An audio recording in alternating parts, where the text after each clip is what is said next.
On our wedding night, my husband insisted on playing hide and seek. I lay in the wardrobe, not expecting to fall into a secret room behind it. Just as I was about to scream for help, a pair of icy hands covered my mouth. They all want to kill you. If you want to live, don't make a sound. Ding. Horror Story reminds you to click the subscribe button in the bottom right corner to read the complete novel. My name is Nina Bell and my husband is the second son of the local tycoon. Today is our wedding day, and after the ceremony my mother-in-law cheerfully invited all the relatives to stay in the villa to play games together. I thought to myself, these people combined must be nearly 1,000 years old. What games could they possibly want to play? I never imagined they would play hide the bride. Whoever catches the bride will get a reward. Of course, the careless bride who gets caught will also be punished. The house is huge. Their laughter as they counted down from 100 echoed throughout the villa. Though I felt a bit uneasy, I still followed their instructions. Before hiding, my husband reluctantly kissed my forehead. "Nina, just make it through tonight. It's just a game, we'll see if you're the first to find me." I waved goodbye to him with a smile and ran up the spiral staircase, lifting my dress. The wedding dress was so large that even walking was a challenge. So I quickly returned to the second floor room to change into some athletic clothes. Thinking about how my wedding night was being spent playing hide and seek made me a bit angry, and I wanted to tease them. I randomly picked a room that showed no signs of occupancy, stuffed my wedding dress under the blankets, propped up a pillow, and intentionally left a bit of the dress visible, making it look like a silly bride hiding under the covers. Then I hid in the wardrobe, quietly waiting for their countdown to end. Soon I heard their footsteps approaching from a distance, booming. They first kicked open our wedding room, and after a chaotic search, they left. "Keep looking. Nina isn't here." A strange sense of delight bubbled up inside me. I even regretted hiding so carelessly. Before long, my prank was discovered. I carefully prepared to open a small crack to see my husband's reaction. Just as I reached out, the wooden panel I was leaning against suddenly swung open, and I fell into the world behind the wardrobe. Instinctively wanting to scream for help, a pair of cold hands suddenly covered my mouth. "They all want to kill you. If you want to live, don't make a sound." After saying this, he made a quiet gesture with his hand and then pointed to his neck twice. I nodded vigorously, and only then did the man remove his hand and lock the door to the secret room. "We are family. How could they want to kill me?" The man quickly understood the confusion in my eyes, turned on the surveillance, and it showed the room I had just been in. I saw my husband quietly calling out to the other relatives, pointing at the bed sheets, and everyone revealed their knives, stabbing at the bed. When they realized that what splattered was not blood but cotton fluff, they began cursing. "We've searched high and low. This girl is pretty clever.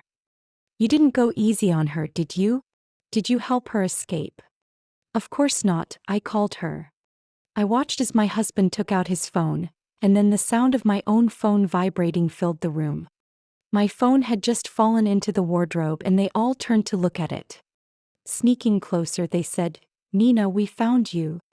Leading the charge, my mother-in-law held up her hand, counting down 3, 2, 1.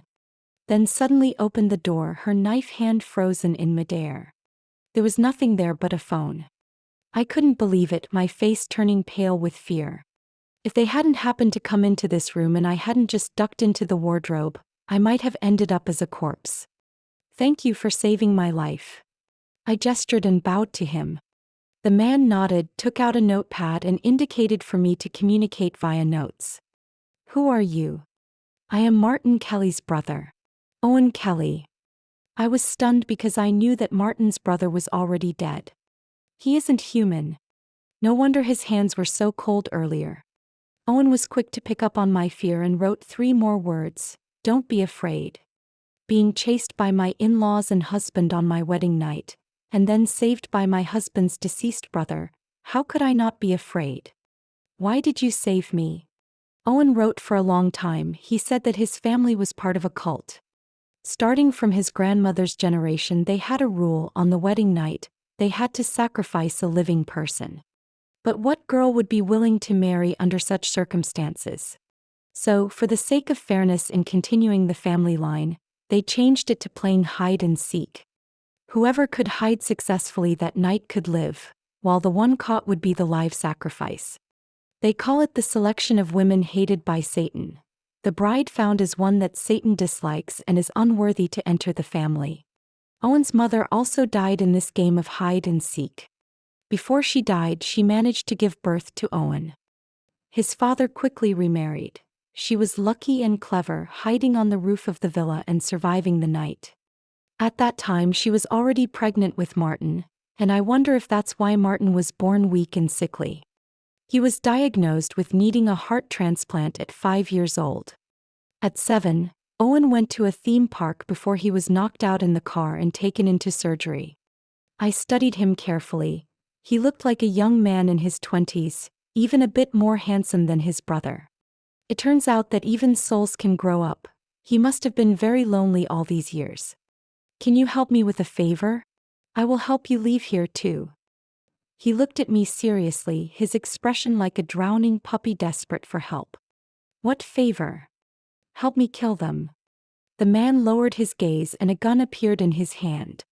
I just scanned your phone and found out that you like to play this game. Owen handed me the gun.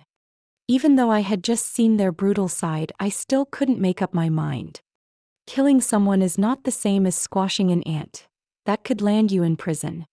It's fine, a rabbit will bite when it's scared. If you don't believe me, try it with my body. Owen took back the gun and placed his hand on my head. We exchanged souls, and without a body I became a ghost. If you want to escape, get rid of it. They won't see you and can't hurt you. Go. Owen smiled and placed a purple sachet in my palm. I sniffed it. It smelled like the faint milky scent that filled the room. I floated out of the secret room.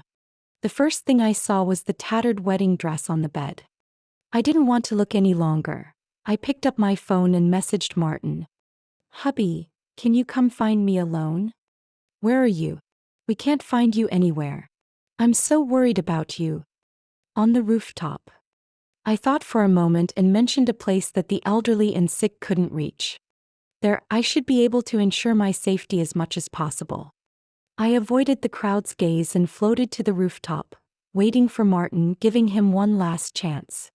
He climbed up, panting, and I could even see the knife in his back pocket. Nina, how did you get up here? Your mom told me. My mom would never help you. No, Nina, what are you talking about? He panicked, stumbling over his words. Mom said hiding here would be safe, but I got tired of playing. Yeah, let's not hide anymore.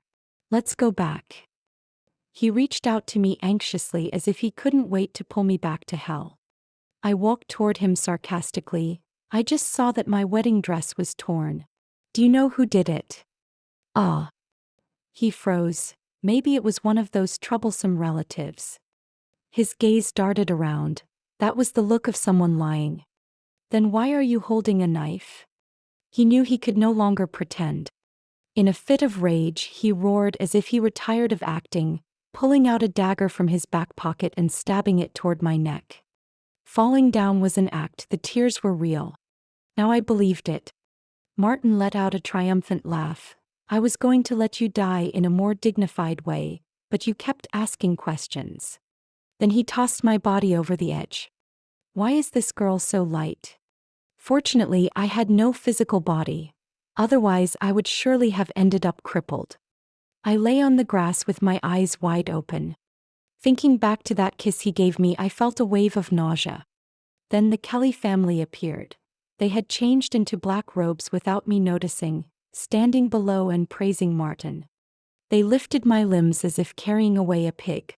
Where were they taking me? They brought me to the basement, and as soon as they opened the door, a strong smell of blood rushed at me. After becoming a ghost, my senses became particularly sensitive, amplified tenfold. They lit a lot of sandalwood incense, probably to cover that smell. The entire basement wasn't the dark and damp place I imagined, but could be described as magnificent, with a bright hall and gorgeous chandeliers. The only thing that matched my idea of a basement were the people in the room behind, shackled. No, can they still be called people? Perhaps they. Human limbs, but with the heads of black goats. Covered in blood, they tried to speak but could only make faint sounds. Uncle, what have you been doing to these goats lately? Tisk, one goat was making too much noise, so I cut its vocal cords, and another one was disobedient, so I pulled its teeth.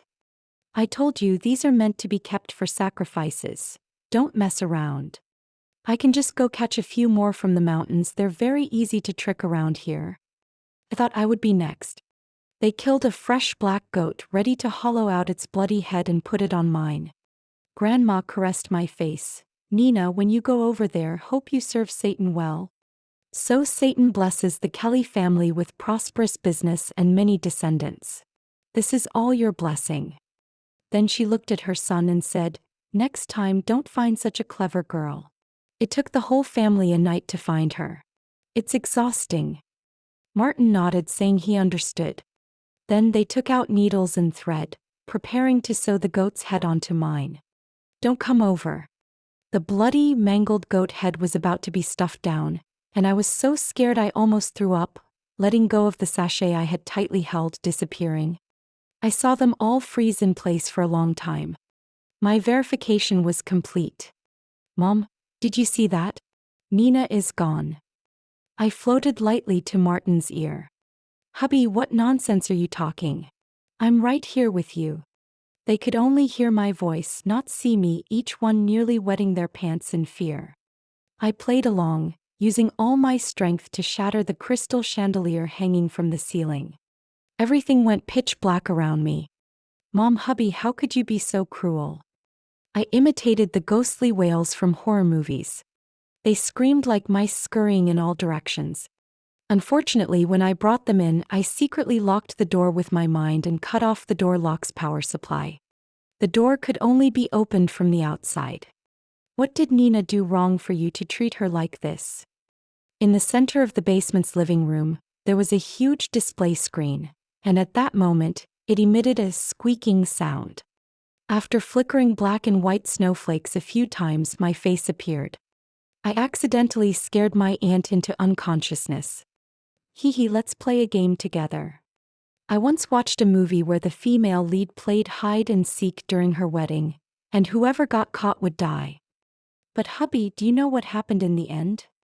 Martin was so scared he wet himself. Died. Indeed, fear often stems from insufficient firepower. I smiled wickedly and his dad knelt on the ground. Nina, we're so sorry for you today. Whatever you want will satisfy you. How much money? Just say it. Then Dad, tell me, how many people did you actually kill? My tone was very gentle, but unexpectedly he trembled even more. His dad swallowed hard. These were all trafficked for sale, we've never killed anyone. I floated from the screen to his side and sniffed carefully. I smell at least 40 different scents. How is that possible? There can't be more than 10. We're so wealthy, why would we traffic people? Dad, this wouldn't be our family's special hobby, would it? If you don't tell the truth, I'll start cutting off your son's fingers one by one. Hearing that his fingers were to be chopped off, Martin was helplessly furious. Nina, even if I turn into a ghost, I won't let you go. Then he let out a miserable scream. So much nonsense. I only needed to scratch his finger for him to scream like that. Unfortunately, it was my first time out of body and my system permissions were insufficient. So I could only act like a ghost and couldn't actually harm humans. Just as I was reflecting, I heard the most disgusting sentence of my life. It's all because of my grandma, it's all because of my grandma, she wants to eat human flesh. Not human trafficking, not organ trading, but cannibalism. I instinctively felt nauseous and wanted to vomit, remembering the strong smell of blood I sensed when I first entered. And Martin's grandma had never appeared at all. I vanished into thin air and floated back to the secret room where Owen was. How was it? You were gone for so long, I almost thought I had to take your body to rescue you. Insane. I sighed and sat down in a chair to catch my breath. They kidnapped many people, I thought it was human trafficking, but who knew it was for eating? I didn't say the words out loud, but Owen already understood my meaning. He helplessly pressed his lips together. How did you find out? Just a little skill. I felt embarrassed to mention how I had pretended to be crazy just now. The sacrifices were merely a hideous cover-up. I told Owen that the basement had an unknown bloody smell, not from goats, nor from those who were shackled. It was a rotten, foul odor mixed with many things. It must be a place where many corpses were hidden. Have you ever played the game of cat and mouse? They enjoy the process of torturing and killing, while they think the bodies of poor people are hard to swallow. And the bride. His eyes turned red. Usually they're wealthy young ladies, right? Delicate and tender, all raised on expensive ingredients. And the fear brought by the game can make your flesh even tighter. I slightly opened my mouth, unable to speak. What if I miraculously survive? Then the people in the basement will suffer. Owen took out a manual filled with densely packed words. It was a list of the victims' names. Owen motioned for me to place my hand on it, and immense pain and fear instantly engulfed me. In the basement, the black goat's head had long rotted and stank. The powerful ones released their chains, telling them that those who ran fast would gain freedom. Freedom, what a beautiful word. They ran forward with all their might, even shoving each other. Then came the sound of gunfire and the people around them fell down. Hyenas chased after them in packs and she fell. Those glamorous people laughed behind her as she was dragged back to hell like a corpse. What a pity she was so close to seeing her mom. She cried, her tears could only rot in the goat's head. She slowly lost her eyes, her body, until her life faded away. And that was just the tip of the iceberg. In all the memories, I did not see the grandma that Martin spoke of. Owen, do you know where your grandma is? I repeated what his brother had just said to him. He was silent for a long time. Are you sure you want to see? You're really something else. You make me help you take revenge, but don't tell me the truth from the start. Isn't this the legendary useless teammate? The information given is so incomplete. I'm sorry, I was just afraid you couldn't handle it. To be honest, even I took a long time to accept the fact that my mother was tortured and then eaten. I can handle anything. It's already come to this. Grandma, no. It's no longer human.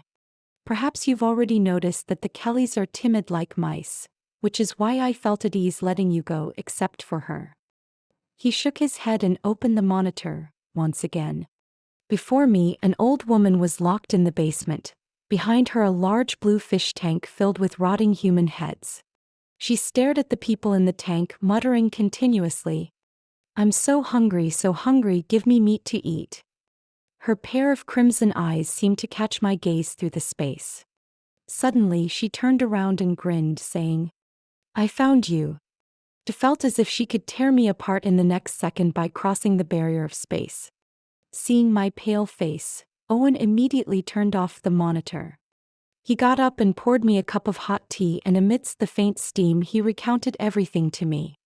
The old woman was named Ruby Kelly, once a highly sought-after young lady, her family's business riding a wave of success, making a fortune. At that time, there were countless noble families lining up to propose to her at the Kelly family, but she insisted on marrying a young, handsome, poor boy. Her parents, unable to refuse their precious daughter, could only comply with her wishes. The poor boy, Willie Baker, transformed into the heir of the Baker family. On the surface, he naturally charmed the fortune gods into submission. It wasn't until the day Ruby caught him cheating in bed that the truth finally came to light. Willie first begged desperately, then knelt down, but Ruby remained unmoved. The angry scoundrel decided to stop pretending, shattering the facade, and told Ruby that he didn't love her at all but loved Wendy. She cried and told them to leave, but he couldn't bear to part with his money. He knocked her out. She was tied up. They plundered all her assets and even forced her to watch them engage in their depravity. Humiliating her mentally brought them immense pleasure, having once been at the bottom themselves. 3 days later, she finally managed to free herself from the ropes and killed Wendy. By the time Willie realized something was wrong when he returned home, it was too late to escape. Ruby tied Willie to a chair and forced him to eat Wendy. After that, a great fire destroyed everything. Ruby stood in the fire for a long time before someone rescued her just before she fainted. The doctor discovered she was pregnant. She covered her belly and cried out about the inhumane abuse she had suffered, and her body indeed bore marks of beating and binding. She perfectly disguised herself as a victim who escaped with her life, while Willie became a dismemberment maniac. After returning home, Ruby devoted herself to the family business and raised her son alone. After returning home, Ruby devoted herself entirely to the family business, raising her son alone. She never expected that the first girlfriend her son brought home after growing up, Vicky Ambler, would resemble the deceased woman so closely. She warmly welcomed Vicky, playing the role of a good mother-in-law. Vicky often came over to see Teddy, and Ruby would pretend to be asleep, sneaking into a hidden room to secretly watch the surveillance footage. She even witnessed their intimate moments. Before long, Vicky became pregnant. Hearing this, I couldn't help but shiver. The hidden room we were in was Ruby's secret space. Ruby had been enduring everything for her own happiness. It wasn't until she heard Vicky say in a disdainful tone, "Your mom is a bit strange, why don't we move out?" that Ruby began her plan for revenge. She removed all the surveillance cameras from the house and replaced them with pinhole cameras known only to her. Then she started to create the illusion that she had joined a cult, telling her son that it was all for the prosperity of the family business. At first, Teddy strongly opposed his mother's actions. But after Ruby several times pretended to be awakened by ghosts in the middle of the night, bursting into her son's room, crying for comfort, it was hard to believe it was fake. Over time, even Teddy began to doubt whether such things were real. To prevent his mother from disturbing him at odd hours, Teddy reluctantly allowed her behavior. Soon, Teddy decided to move out with Vicky after their wedding. And the day before the wedding, they hand in hand came to Ruby's room. "Great, Mom supports your decision. You don't need to worry about me." She smiled brightly. After the wedding night, some relatives and friends would drink a bit too much at home. Once everyone was in high spirits, Ruby suggested they play hide and seek, offering a big red envelope to anyone who found the bride. Ruby took out a large leather bag, showcasing it filled with cash. With money able to sway people, no one thought much of it, and everyone began drinking while counting down in unison. Vicky, too, was happy, and after kissing her husband, she ran upstairs. Little did she know it would be their last goodbye. While everyone searched high and low, Ruby had already confirmed Vicky's location through the surveillance. No matter which room Vicky hid in, Ruby would lock the door first, creating the illusion that she can't be hiding here. And while playing hide and seek, Vicky certainly wouldn't shout out where she was. Surprisingly, the girl was hiding in the closet of Ruby's own room. Ruby smiled faintly, opened the closet door, and startled Vicky. "I didn't expect Mom to find me." "Shoo, I won't tell them. Just stay quiet and don't make a sound." Ruby remained gentle and kind, like a mother who adored her daughter. Vicky nodded, only to be forcefully pushed by Ruby into the hidden room behind the closet, as Ruby calmly locked the closet door from the outside. No one could find the bride, and everyone suspected that she wasn't even in the house. Some even thought about calling the police. The Kelly family managed to brush it off as making a big deal out of nothing. And after dispersing the guests, Ruby gently covered her already unconscious son with a blanket before returning to the secret room. Oh dear, that took quite a bit of effort. Ruby crouched low and pushed open the secret room door, appearing in front of Vicky. "Mom, what is this place? I want to get out." Vicky was frightened. The room was surrounded by iron walls, filled with screens, looking like a prison. "Vicky, from now on this will be your home. You can't take my son away from me." "Mom, what are you talking about? We're always going to be here with you. First you want to take my man, and now you want to take my son." Ruby recalled something, and the veins on her forehead suddenly bulged. She rushed over and grabbed Vicky by the neck, glaring fiercely as she said, "This time I'll make sure that Satan keeps you by his side forever. never to be reincarnated. Vicky passed out. Ruby looked at her protruding belly and called the doctor downstairs, kissing Dr. Parker. "Come in." Ruby tidied her slightly disheveled hair and stepped out of the secret room. Dr. Parker had been Ruby's childhood friend, devoted to her since they were young. "She's carrying our family's child. You need to take the baby out. The big one. You know how to do it, right?" "I'm a forensic doctor, not an obstetrician." "Dr. Parker, I believe you can do it." Even in middle age, Ruby's beauty still shone through. When she acted coy, Dr. Parker's heart softened. He injected Vicky with a needle to ensure she wouldn't wake up, and then they worked together to lift Vicky into the car. The next afternoon, Vicky's body appeared again near the Kelly family, her wedding dress torn and barely covering her. The baby Owen cried loudly, and if it hadn't been discovered early, he might have lost his life.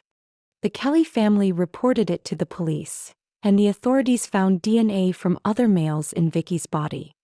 It was determined to be a case of rape and murder, with the child being born prematurely due to shock. Teddy broke down. Ruby often pretended to be heartbroken and told Teddy, Vicky was given to Satan. Sometimes she even mimicked Vicky's tone, saying, "Honey, I'm going to be with Satan."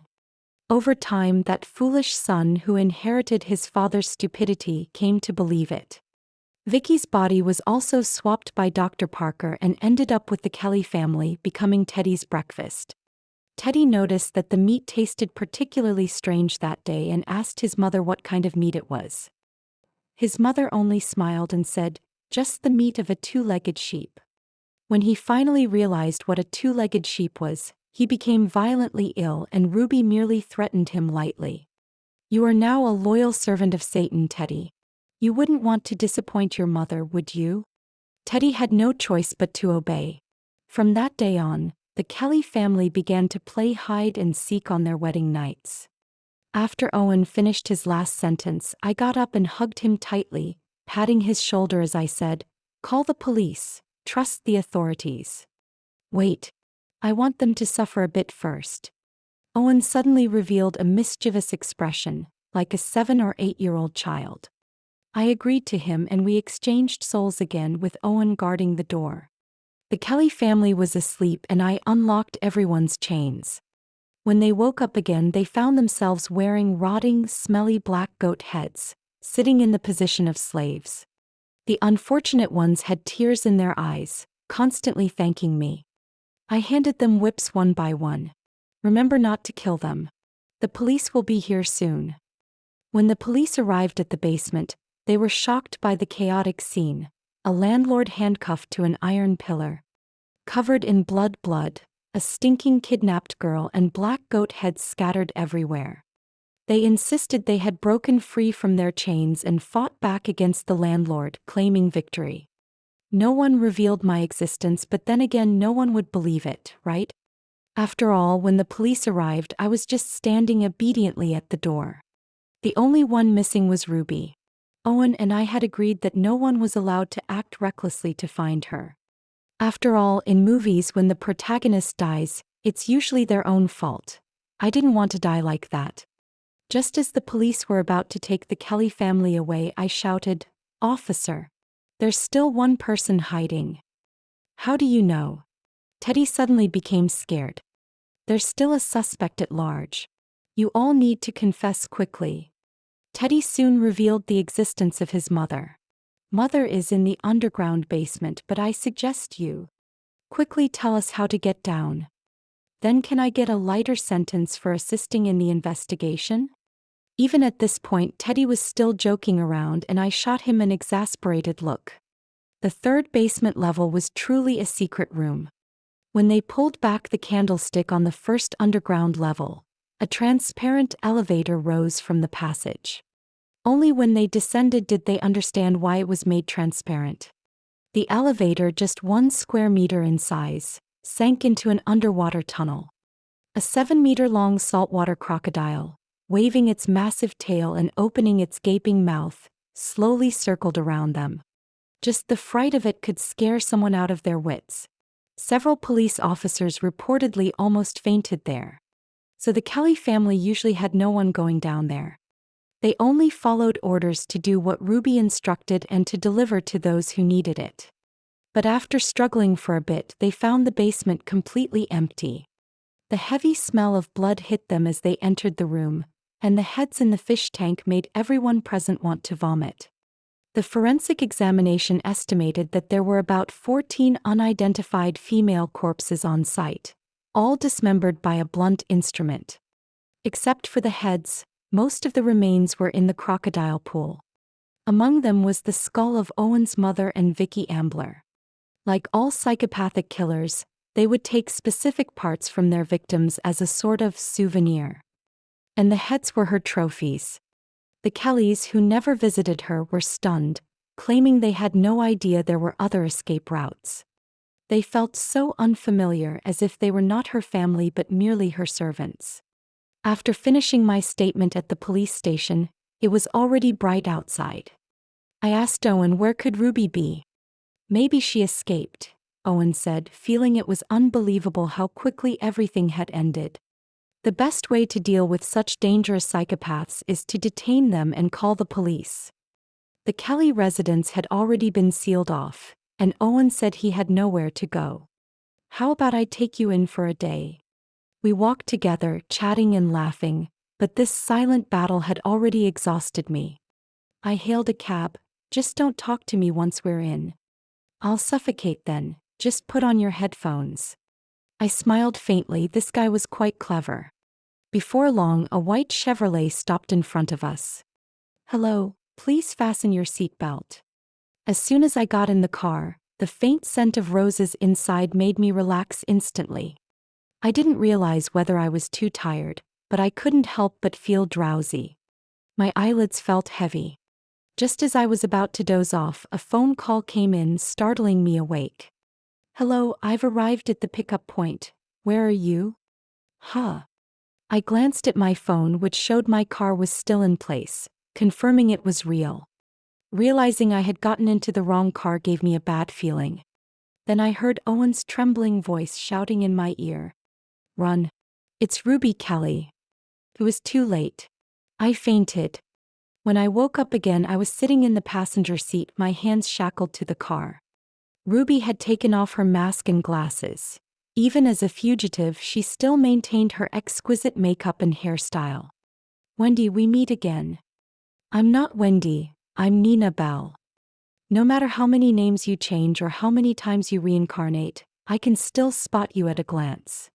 She laughed contemptuously and I felt my head spinning. The car seemed to have been driving on the highway for a long time and it was getting dark. She was different from what I had imagined. I thought murderers were always crazy and disheveled. Instead, she looked so refined with big wavy curls, dressed in a red cheapao, puffing out smoke rings with an air of sophistication. She didn't look like a killer. She seemed more like an elite woman. You're not what I imagined. Care to elaborate? I heard you killed your husband and your daughter-in-law. Hey, you know quite a bit. Seeing her expression, I suspected I was about to meet my end, my eyes darting around searching for Owen. Who are you looking for? Owen, right? Her words truly startled me. He has vanished. There's no need to look for him. How could that be? He is. She was a cold-blooded demon. How could she possibly eliminate a ghost? But Owen really wasn't there. I didn't know if it was the heartache from losing a friend or the regret of getting into the wrong car just before death, but I couldn't help but start crying softly. If you cry again, I'll kill you right here. Ruby raised a handgun and aimed it at my forehead. I immediately fell silent. The predicament before me was clearly hopeless. My hands were shackled, the strongest ally had vanished, and it seemed I was in a dead end. The car soon stopped at a deserted villa in the suburbs. Unlike the Kelly mansion, which was surrounded by people, this place could easily be described as desolate. Why go through so much trouble to kill me and bring me here? I asked tentatively. I never said I would kill you. Or do you want to die? I can help you with that.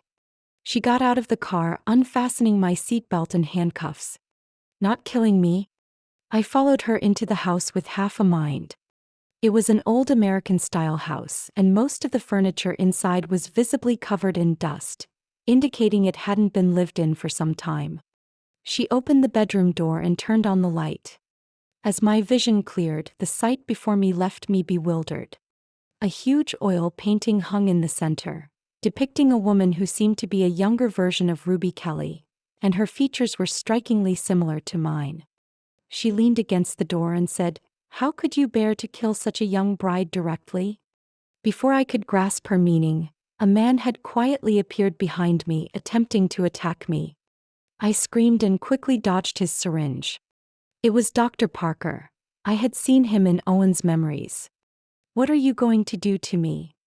I retreated to the corner with Ruby at the door and Dr. Parker in front of me, leaving me no way to escape. "Strip away your beautiful face and let you become me in prison." Ruby laughed heartily. I frowned. What era is this? She actually wants to change her skin to deceive the heavens. It's all that Owen's fault. Even in death he's not being honest. If it weren't for Dr. Parker having someone to help him, I wouldn't have known there was such a traitor in the family. "What exactly did you do to Owen?" Why would I tell you?" Ruby stepped closer. "You wouldn't want to save him, would you, my granddaughter-in-law?" "Great-grandma, if you want me to take your place in prison, it's not impossible." "What?" the two of them said in unison. "You want my young body too, don't you, great-grandma Dr. Parker?" I pretended to be frivolous and gave Dr. Parker a cold glance. "But relying solely on plastic surgery isn't enough to clear my name, great-grandma. A smart person like you wouldn't make such a foolish mistake. In the end, I'll just end up getting stabbed and thrown in jail." As I spoke, I watched her face turn greener and greener. "Enough. Then tell me, how do you plan to take my place in prison? If you want to deceive the police, we can only switch souls. It's foolproof." Ruby understood what I meant. This must involve handing over Owen. She and Dr. Parker thought for a moment before agreeing readily. Clearly, Dr. Parker wasn't a good person either. He actually thought about taking advantage of a young girl. After hearing that Ruby could use my body, he visibly pressed his lips together and helped me persuade Ruby Kelly. Ruby took out a purple sachet from her body. It was the one Owen had given me. But after tearing off the talisman stuck on it, Owen didn't appear. "You didn't catch him, did you?" Ruby Kelly threw the sachet far away, suddenly stamping her foot in a spoiled manner. "What nonsense are you talking about? That demon must have fled." "I'm tired, let's talk tomorrow." With that, Ruby pushed Dr. Parker out of the room in a shoving manner. Just when I felt confused, a scream from Dr. Parker came from the doorway. Then Ruby came into my room, covered in blood, holding a knife. "Time to eat the child. You've really gone mad, even killing your teammates.